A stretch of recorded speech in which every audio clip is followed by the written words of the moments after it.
Greetings everyone, my name is Shawn Galloway. I'm the president of ProAct Safety and the host of Safety Culture Excellence. If you're not familiar with Safety Culture Excellence, it's a free weekly podcast that we started back in January of 2008.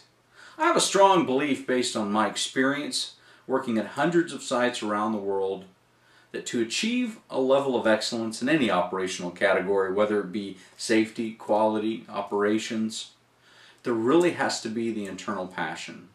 This internal passion is so critical because if you think about it, we build these foundations of excellence. We build these foundations of values and priorities. But we build these foundations in safety, for example, that are always under pressure of hyper-competitive priorities. Things that are challenging the priority and better yet the value of safety. So I believe it's truly that internal passion that keeps this foundation from crumbling. So that's why we started Safety Culture Excellence. Because excellence doesn't come in a box. It's not something somebody can sell you or implement for you, turn on the key and hand you that set of keys and walk away. It's something that has to be a living and breathing thing at all levels of the organization. It's sad when I go to organizations and we're assessing their culture and we ask them to show us what their safety program looks like and they say, oh, it's this box on the shelf here.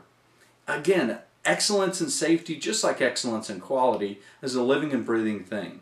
That's why we started these podcasts, is to help you identify the things internally within your culture that both positively and negatively impact operations, specifically safety. But a lot of these techniques, a lot of these methodologies and ideas and principles can be applied to multiple areas of operation.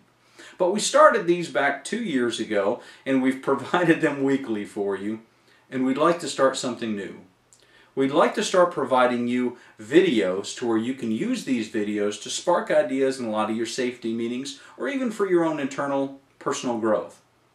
We are very fortunate to have thousands of subscribers all around the world that use these for their own personal growth and for their safety committees and safety meetings.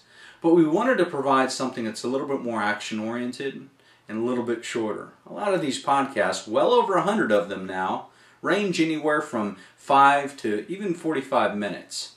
But we wanted to provide you something that you could show in your safety meetings and in your safety committee, the discussions that you have, toolbox topics, shift huddles, to where you could spark some ideas to get people thinking about what they can do to help us improve in safety. Providing an injury-free, a safe environment is something that's falls on management's responsibility. But what they're responsible for is providing an environment that doesn't create safety barriers or doesn't create safe hazards. It's management's responsibility to create a safe environment, but it's truly your responsibility to look out for yourself. That's why we wanted to provide these topics, these videos, and these podcasts to help spark some internal debate about what we can do to help minimize our own exposure to risk. If you really think about it, in safety, there's nothing we can do, even with the technology we have available to us today, to completely eliminate all of the hazards out of an industrial setting. So we have to look at it and say, what can we also do to minimize our own exposure to risk? And throughout the developed world, the developed countries, you're much more likely to experience a disabling injury off the job than you are on the job. And if you think about it, the people that you work with, if they're injured at home, they're just as absent as if they're injured at work. So think about it. If you only have time to focus on communicating and help reinforcing one thing in safety, what would it be? How would it help people minimize their own exposure to the inevitable risks that we're faced with throughout every single day? So if you only have time for one thing, think about it Think about it as I close out this video podcast. If you only have time to focus on one thing in safety, what would it be and how will it help create a safer world for us all? Thank you so much for all that you do for helping us be a safer community. Have a great week.